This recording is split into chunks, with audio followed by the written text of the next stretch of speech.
Le Gabon, ce magnifique pays d'Afrique centrale, recèle un patrimoine naturel et culturel d'une richesse exceptionnelle. Recouvert à 85% de forêts tropicales luxuriantes, le Gabon abrite une biodiversité fascinante. De la musique traditionnelle à l'artisanat d'exception, la culture gabonaise dévoile toute sa richesse et diversité. La population gabonaise, forte d'environ 2,3 millions d'habitants, est relativement jeune. Le Gabon est le pays le plus connecté d'Afrique centrale, avec l'un des taux de pénétration d'Internet et de smartphones les plus élevés du continent. Grâce à cette expérience mini-lab de réalité virtuelle, découvrez une partie de la richesse culturelle du Gabon, ainsi que les bases de l'entrepreneuriat culturel.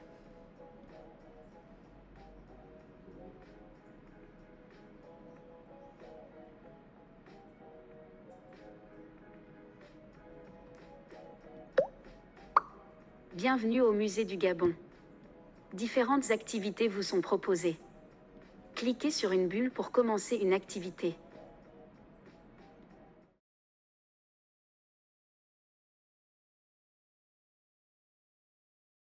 Bienvenue dans la salle de la cavité, au centre de toutes les salles du musée. Vous pouvez parcourir librement 5 salles du musée pour en savoir plus sur le Gabon. Si vous souhaitez revenir au menu, prenez les escaliers, derrière vous. Bonne visite.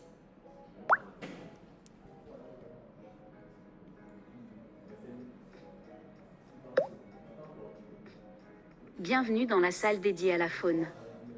Plongez dans l'univers des animaux qui peuplent les terres et les récits des cultures locales. Pour approfondir votre découverte, pointez les objets et les panneaux. Bonne visite.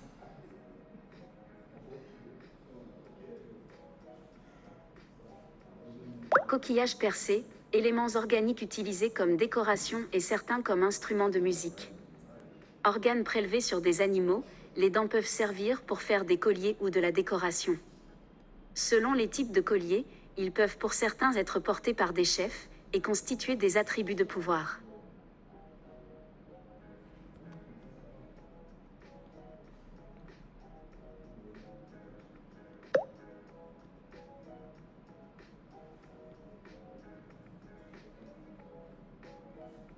Animaux sculptés, une panthère, une hyène et un aigle, réalisés par les ateliers de Gillard.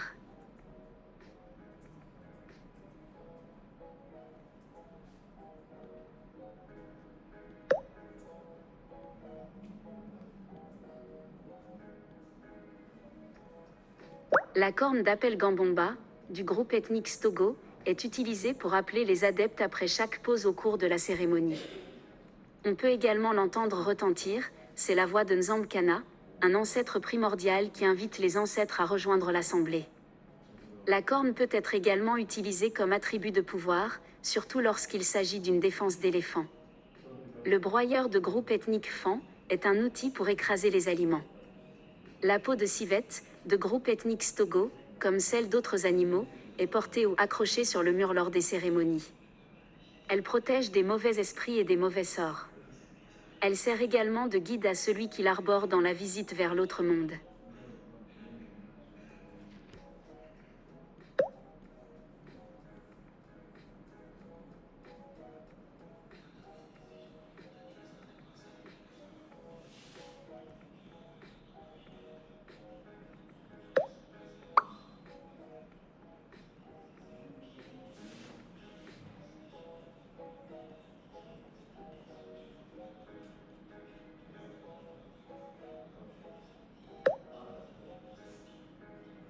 Bienvenue dans la salle de la vie en groupe. Découvrez ici comment les communautés vivent ensemble, partagent et collaborent au sein de leur société. Pour plus de détails, pointez les objets et les panneaux. Bonne visite.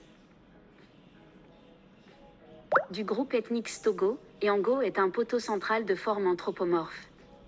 Il représente le premier ancêtre homme et soutient les banzas, la case des cérémonies rituelles. Ce sont de véritables piliers, et la force de la maison réside en lui.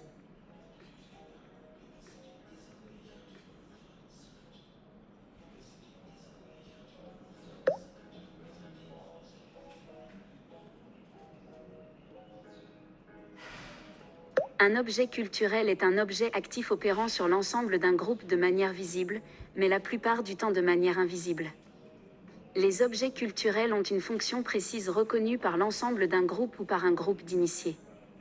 Ce sont par exemple des fétiches, des objets de culte, des reliques, des prières, des ossements, des tombes, mais aussi des organisateurs de la transmission, que sont les anciens les griots et conteurs dans les sociétés à tradition orale. Irungu est en soi un haut lieu culturel qui abrite depuis le XIVe siècle des reliques humaines et matérielles. Cette grotte sépulcrale a connu des pratiques d'inhumation spéciales de personnes parées de leurs plus beaux objets métalliques, que l'on propulsait dans le gouffre profond de 25 mètres. Ces inhumations ont dû se pratiquer avec un nombre restreint de personnes, très certainement du même groupe culturel, afin de garder ce sanctuaire sacré et caché, néanmoins découvert en 2018 par des scientifiques.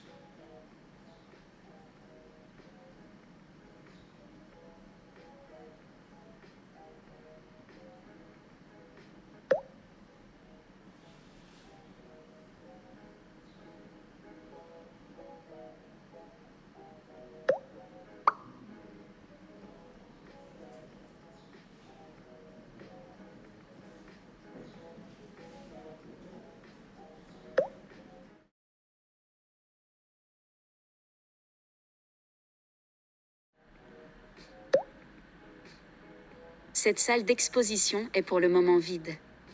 Vous êtes en charge de la création de l'exposition. Prenez d'abord connaissance des bonnes pratiques avant de faire des choix concernant votre exposition. À tout moment, vous pouvez revenir au menu en cliquant sur le bouton à votre droite. Afin de disposer au mieux les œuvres dans l'espace d'exposition, veillez à sélectionner les œuvres à mettre en avant, puis choisir la disposition des œuvres dans l'espace et un bon éclairage. Ensuite, il s'agit de créer un parcours pour les visiteurs, et enfin de placer des étiquettes de description sur les œuvres.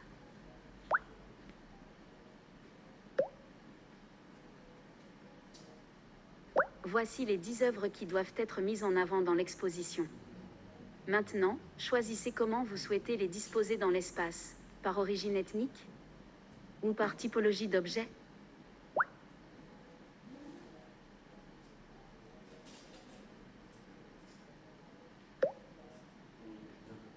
Voici une proposition d'exposition par origine des objets par type d'objet. Ici, d'un côté de la salle sont présentés des masques et des sculptures, et vous trouverez des outils, parures et instruments de musique dans l'autre espace. Les éclairages sont bien placés pour mettre en avant les œuvres, et un parcours a été déterminé pour que l'expérience des visiteurs soit optimale. Enfin, des étiquettes viennent présenter chaque œuvre. Votre exposition est parfaite. Vous pouvez cliquer sur les bulles info pour en savoir plus sur chaque objet, ou observer une autre manière de disposer les œuvres dans l'espace. Vous pouvez également retourner au menu. C'est un instrument de musique traditionnelle utilisé dans les cérémonies traditionnelles et les festivités. Il est également appelé lamellophone, sorte de piano à pouce, composé d'un cadre en bois et de lamelles de fer.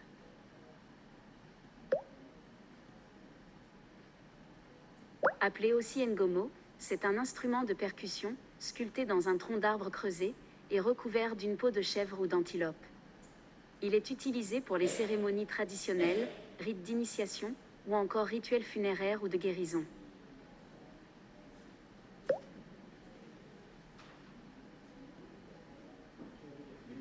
Peau fabriquée en argile locale et cuite. La décoration suit des motifs géométriques à l'aide de techniques de gravure, d'incision et de polissage. Elle servait au stockage et au transport des denrées alimentaires, comme l'eau ou le vin de palme. La fabrication de ces poteries était l'apanage des femmes Kota.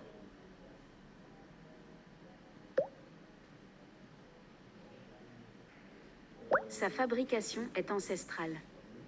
Elle est confectionnée à partir de matériaux naturels comme la fibre de raffia, les graines et l'écorce d'arbre.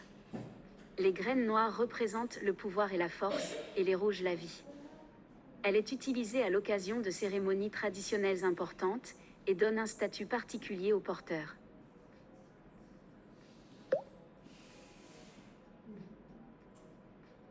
C'est un outil traditionnel, un soufflet de forge en bois et peau, utilisé pour alimenter un feu de forge et faire fondre les métaux.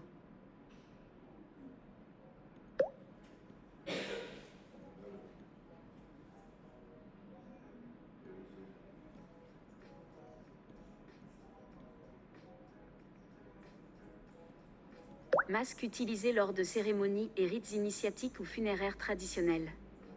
Il est sculpté en bois et recouvert de pigments naturels comme le kaolin blanc, l'ocre rouge et le charbon noir.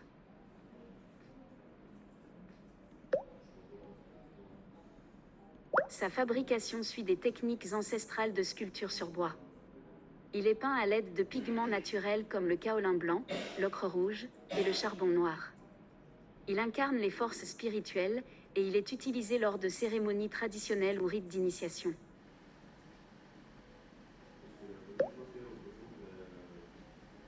Utilisé lors des cérémonies rituelles importantes au sein de la société.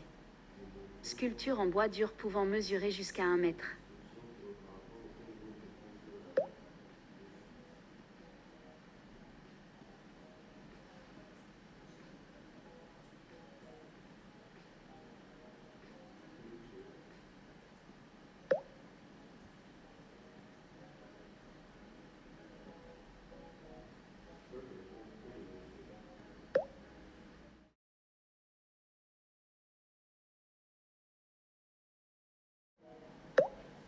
Bienvenue dans l'univers du Bwiti, une tradition spirituelle du Gabon.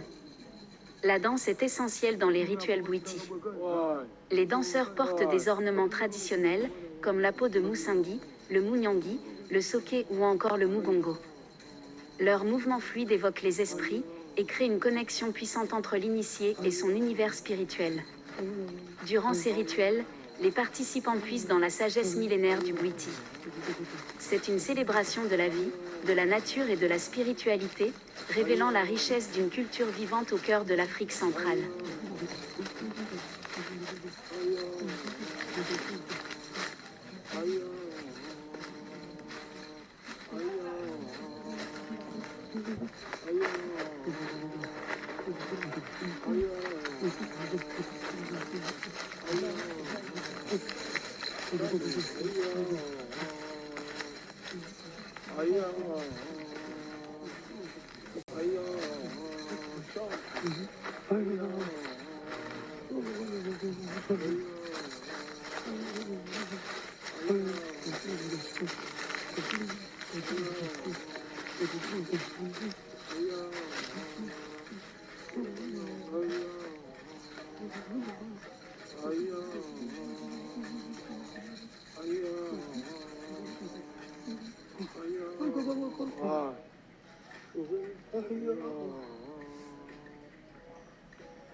Vous pouvez maintenant continuer pour en savoir plus sur le Bwiti et sur les objets utilisés pendant les rituels.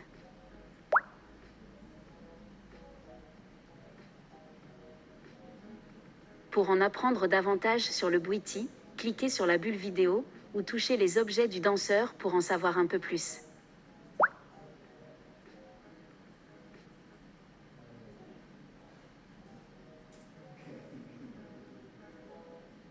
Le mounyangi est un objet rituel du culte utilisé dans le culte Bwiti. C'est un chasse-mouche fabriqué à partir de tiges de feuilles de palmier. C'est un symbole de pouvoir important, son détenteur se voit accorder le droit de prendre la parole et s'exprimer devant l'Assemblée. Il incarne le pouvoir et l'autorité.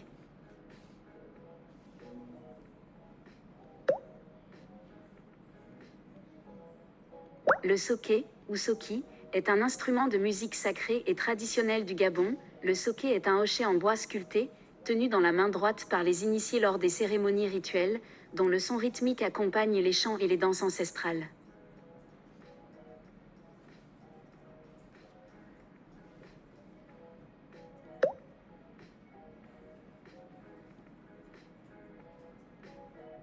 Le mugongo est un instrument traditionnel du peuple Bwiti, utilisé principalement dans les rituels des pygmées du Gabon. Sa forme évoque un croissant de lune, et il est fabriqué en bois courbé, souvent renforcé par des lianes tressées. Cet instrument est profondément ancré dans les pratiques spirituelles des Bwiti. Considéré comme sacré, il est souvent utilisé pour invoquer des esprits, et lors de cérémonies de guérison. Les musiciens jouent du mugongo avec une fine tige, généralement en paille, pour faire vibrer les cordes. La main gauche module les notes en posant un petit morceau de bois, tandis que la bouche amplifie le son, agissant comme caisse de résonance. Le mugongo est ainsi perçu comme un instrument magique, reliant les musiciens aux forces spirituelles et apaisant les âmes.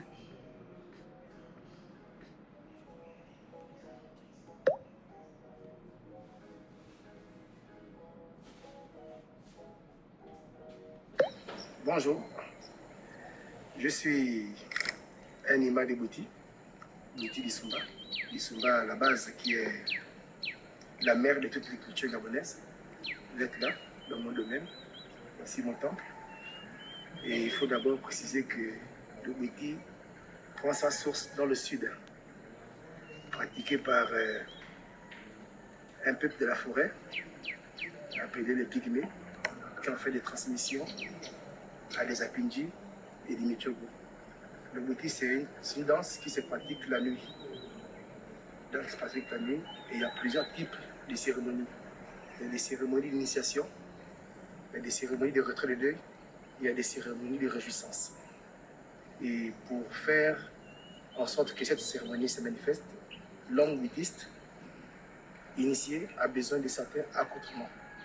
Il a besoin de se maquiller avec du kaolé blanc. Le kaolé blanc, c'est une argile qui provient dans le sud du Gabon. On les trouve beaucoup en masse à Limongo et à Fugamo, précisément au village Yombi. Et le kaolé rouge, c'est un bois appelé en langue ici. En français, c'est le padouk. Ce padouk-là est râpé avec de l'eau. C'est un rituel pratiqué par les femmes et qui forme cette boule rouge-là que vous pouvez apercevoir sur mon corps. C'est très, très, très indispensable pour un homme initié.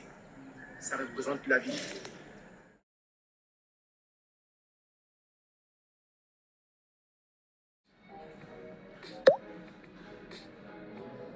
Bienvenue, nous vous invitons à explorer dans cet espace virtuel deux langues vernaculaires du Gabon, le miéné et le fang. Cliquez sur l'une des deux langues pour commencer et vous pourrez revenir sur l'une ou l'autre à tout moment. Plongez avec nous au cœur de notre héritage culturel. Cliquez sur un objet pour entendre sa prononciation en fang.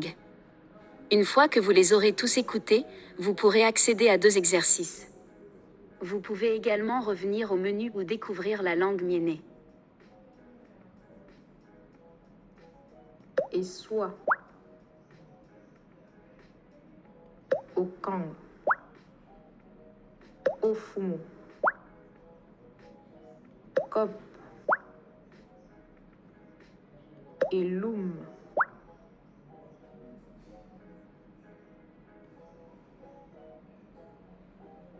Nous vous invitons maintenant à participer à un exercice interactif pour tester vos connaissances dans la langue fang. À chaque objet désigné, choisissez le mot correspondant parmi les trois options proposées. Vous aurez le droit à une erreur par mot, et vous pourrez réécouter chaque mot autant de fois que vous le souhaitez, avant de passer au mot suivant. Bonne découverte et amusez-vous bien.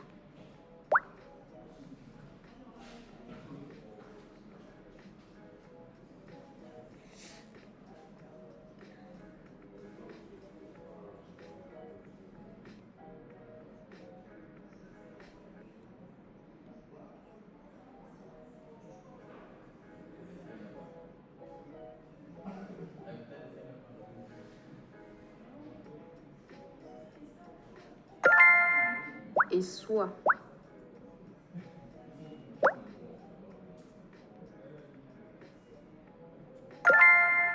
Ilas,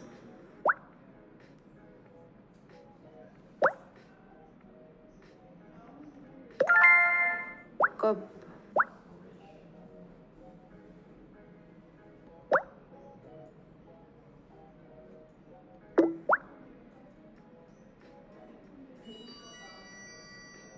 au Fumu,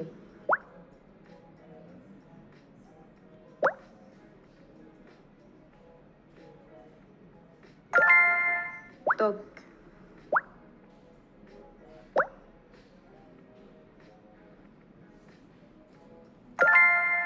et Loum.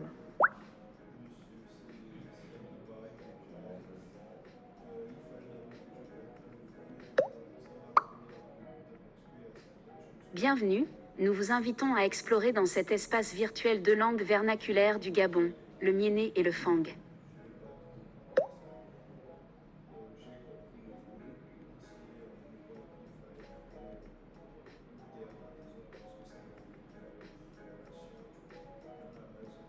Nous vous invitons maintenant à participer à un exercice interactif pour tester vos connaissances dans la langue Fang. Écoutez attentivement les mots prononcés à l'oral et sélectionnez l'objet correspondant. Vous avez le droit à une erreur par mot et vous pouvez réécouter le mot en cliquant sur la bulle audio. Bonne découverte et amusez-vous bien. Étau.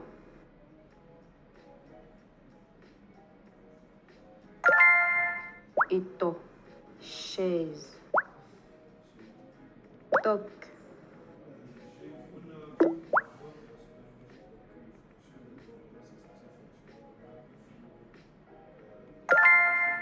Toc. Cuillère. Ilas. Ilas. Verre. Éconne.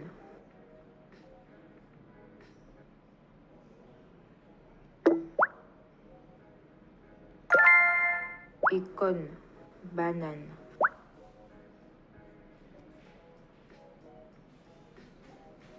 Essoie. Essoie. Assiette. Pas mal, vous avez trouvé 3 bonnes réponses sur 5 à l'exercice d'écoute en Fang. Vous pouvez recommencer cet exercice ou continuer en faisant un exercice de lecture en Fang, mais vous pouvez aussi découvrir la langue Miéné ou revenir au menu.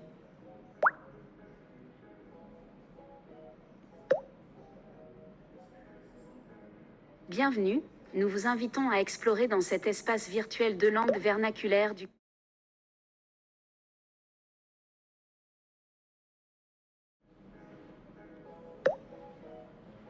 Le business model Canva est un outil très utile pour les entrepreneurs et les créateurs de projets. C'est en quelque sorte une fiche ou un tableau qui permet de résumer de manière visuelle les différents éléments clés de leur activité ou de leur entreprise. Nous vous proposons maintenant un petit jeu. Il s'agit de retrouver à quelle catégorie correspondent les questions posées dans le business model Canva. Vous pouvez revenir à tout moment au menu, en cliquant sur la porte sur votre droite. Décrivez votre œuvre ou projet culturel, et qu'est-ce qui le rend unique et innovant?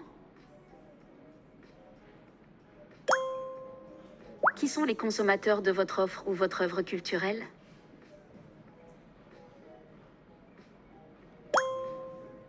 Comment allez-vous communiquer sur votre œuvre ou offre? Quelle technique utilisez-vous pour produire votre œuvre? Comment avoir accès à votre œuvre ou projet culturel? Quelle expérience unique souhaitez-vous faire vivre à l'utilisateur? Comment créer d'autres activités autour de l'œuvre? Comment suscitez-vous un échange avec votre cible? Quelles sont les activités clés les plus importantes que vous devez mettre en place pour réaliser votre œuvre ou offre? Quelle est la particularité, parcours, expertise, niche, qui apporte un plus? Quelles techniques ou outils utilisez-vous? Avec qui devez-vous collaborer pour réussir? Le réseau de partenaires et de fournisseurs nécessaires pour faire fonctionner votre projet artistique. Quels sont vos coûts pour créer votre œuvre ou projet culturel? Avez-vous des coûts fixes? Quelles sont les charges liées à la réalisation de votre œuvre?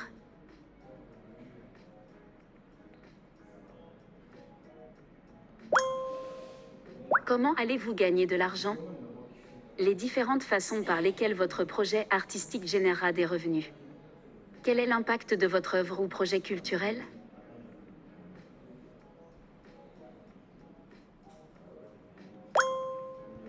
Félicitations! Vous avez retrouvé toutes les catégories du business model Canva. Vous pouvez prendre le temps de relire le business model Canva avant de retourner au menu.